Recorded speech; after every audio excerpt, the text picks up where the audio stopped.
Sonia's entire world is about to fall apart. That morning, she was just sitting in her kitchen with her morning coffee after her run. On the way up, she collected the letters that had come in the day before. Sitting on the kitchen stool, she started opening the envelopes one after the other. Invitations, flyers, phone bills. And then she opened the credit card statement. Just a regular day, right? Nope, it would not be regular for her. La Perla Lingerie, $340, size 6, and Sonja just froze. Her coffee cup hovered halfway to her lips. She is confused, because here's what hit her in that exact moment. She was a size 10. She had been for 20 years. 20 years. Now, I want you to really think about this for a second. Her husband, the man she'd been married to for over 2 decades, had just bought lingerie. Expensive lingerie. La Perla. And he knew the exact measurements. Sonja said later. And I remember this so clearly, because of the way her voice cracked when she told me. She said her hands started shaking. Just trembling. She tried to steady them, pressed her hands together, but it just continues to tremble. Because right there, in black and white on that credit card statement, was the proof. Someone else was wearing lingerie her husband bought. And you know what was the worst part? Sonia's first thought wasn't, how could he do this? Her first thought was, what's wrong with me? She looked down to her body. 47 years old, 4 children. Her stomach wasn't flat anymore. Her thighs touched, stretch marks, the beginnings of that soft, middle-aged softness around her waist, wrinkles at the corners of her eyes, lines on her forehead that no amount of expensive cream seemed to fix. She was always tired. After cooking, getting groceries and running errands. So tired. By 9 p.m, she wanted to sleep, not have sex. Maybe I let myself go, she thought. Maybe I'll stop trying. Maybe if I'd stayed in better shape, been more exciting, been more enough, he wouldn't need someone else. Size 6. This woman was a size 6. Probably young, probably tight, probably didn't have 4 kids and 2 decades of marriage weighing her down. Probably still fun. This is what women do, right? We find evidence our partner betrayed us, and our first instinct isn't rage, it's self-blame. What is wrong with me? What's wrong with my body? I have gotten ugly with age, not sexy enough. We make it our fault, even when theys are the one who cheated. Can you even imagine what that moment felt like? Okay, wait. Let me back up for a second, because you need to understand who Sonja is. Because then you understand the whole story. Sonia de Barsy. 47 years old, she lives in this insane penthouse in Jakarta. Floor-to-ceiling windows, the kind of place you see in magazines and think, nobody actually lives like that. But Sonja does. She's married to Laurent. French guy, textile magnate. He has factories and offices in Asia and Europe. The man has operations everywhere. 4 grown-up kids, international lifestyle, private schools, country club memberships, everything. And I mean everything. Screaming, we're perfect from the outside.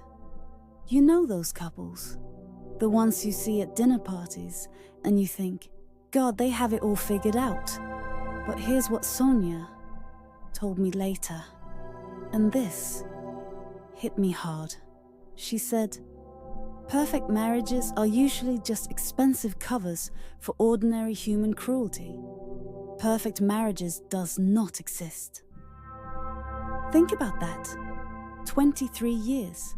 Millions of dollars. 6-country business empire. And underneath all of it, ordinary. Human.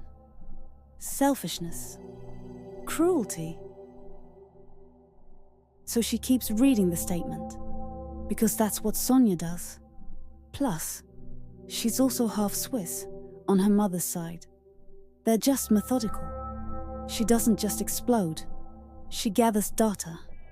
4 Seasons Hotel, executive suite, $650. March 5th. She remembers March 5th. That was a Thursday. Laurent came home after midnight. Crisis with our Indian suppliers, ma chérie, he said. Then she sees Cartier, $1,200, March 8th. That was International Women's Day. He kissed her cheek that morning, rushed off to a meeting. No gifts, no flowers, definitely no Cartier jewelry for her. She just kept reading and reading, adding up the evidence, like a prosecutor building a case. Restaurant charges, Pierre Gagnère, $480. For 2, that's the newly opened French Michelin star restaurant. But I suggested going there with him. Too busy these few weeks, mon amour, he'd said when she wanted to go. But apparently not too busy for that size 6 woman. Here's what separated Sonja from most women in this situation. At this point, she is angry. She is sad, but she didn't scream. She didn't throw the statement at him. She didn't call him at work, demanding answers. She kept reading, kept calculating. Treated it like a business problem. That required data analysis. Because emotion clouds judgment, facts build cases. And Laurent was about to get a good surprise. The mathematics were brutal. This wasn't one mistake. This wasn't a drunken night he regretted. This was a relationship. Someone was getting the attention, the romance, the seduction, the parts of Laurent that used to belong to Sonja. Think about that for a second. When's the last time your partner knew your exact size in anything? Most husbands can't even remember their wife's shoe size, right? Do you agree with me? But Laurent knew woman was a size 6, 34B. He wasn't shopping for his actual wife. He was shopping for her replacement. So here's what Sonja did. And this is why her story is important. She didn't confront him immediately. She gathered evidence. She took her phone and began snapping photos of every charge. She gathered a timeline documenting months of systematic betrayal. Most importantly, she kept quiet until she had a plan. Not that she has a plan now. Her head is still all over the place. She has feelings of anger, sadness all mixed into one. Because here's what 23 years of marriage taught Sonja. Men who cheat, especially towards this much into the marriage, aren't just betraying your heart. They're betting. They're betting you won't have the strategic intelligence to make them pay for it. They think you are too old to think of divorce, to start your life again. Laurent was about to lose that bet. You see, this story, it's not just about a cheating husband. It's about a woman who discovered she'd been living in a beautiful prison she helped build. In one moment, everything she thought was solid shifted under her feet. The past 20 years, the choices, the compromises, the way she'd shaped her whole life around him, suddenly looked completely different. She was so focused on being a mother, a friend, a business advisor, maintain their social position, their family stability. She'd forgotten to maintain her own worth. the credit card statement didn't just reveal Laurent's affairs. It revealed the price she'd been paying for security, her dignity, her needs, her right to be genuinely valued. She'd become convenient instead of essential, comfortable instead of desired, an accessory to Laurent's life instead of a partner. Sonja told me about that moment later.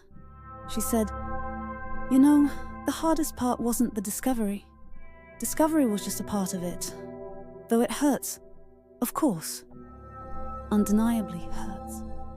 She went quiet for a second, then kept going. The hardest part was what came after. Me, alone with this knowledge. And one question: what do I do now? Leave immediately? Walk away with my dignity? And watch my entire life collapse? Her voice got smaller when she said, "Or should I stay and fight? Therapy. There will be tears. Apologies. Promises that he'll change, but the damage has been done. What is the point?" She hesitated, like she was still arguing with herself. Then she said, "Maybe I should just endure strategically? Say nothing and watch? Gather every piece of evidence? Quietly build my escape route? Wait for the exact right moment to make him pay for the hurt? And then there's the last option," she said. "Pretend I never saw it. Tell myself this is just the price of security. Close my eyes, look the other way." There was a long silence. When she finally spoke again, her voice was steady. "I chose option 3. Not because I'm weak, but because I'm smart. I know I need to think with my head, so I'm not going to explode. I'm going to plan. I'm going to play the long game." And then she looked at me and said, "My mum would have done exactly the same thing. She always thinks things through and through. Be strategic." Later that night, over wine in my kitchen, Sonja leaned in and said, "You know, finding out about the charges was bad, but it wasn't the worst part." She said the real damage didn't happen at the kitchen table. It happened in their bedroom, when Laurent was in the shower. His phone lit up on the nightstand. She told me her heart started hammering, not from suspicion anymore, from certainty. "I didn't even mean to pick it up," she said. "It was like my hand moved before my brain did. One message, just one, sitting at the top of the screen. A name, which is basic. But I can't remember what it was." She said the preview alone was enough to make her knees buckle. And then she tapped it open. When she read those words she told me, her heart dropped. She stopped being a wife and started being someone else entirely. Not the woman who makes excuses. Not the woman who looks away. Not the woman who tells herself, "This is just how men are." She said, "In that moment, I decided exactly what kind of woman I was going to be." And it all started with that one text. In the next episode, I'll tell you what the message said, word for word. And once you hear it, you'll understand why Sonja's life could never go back to what it was before.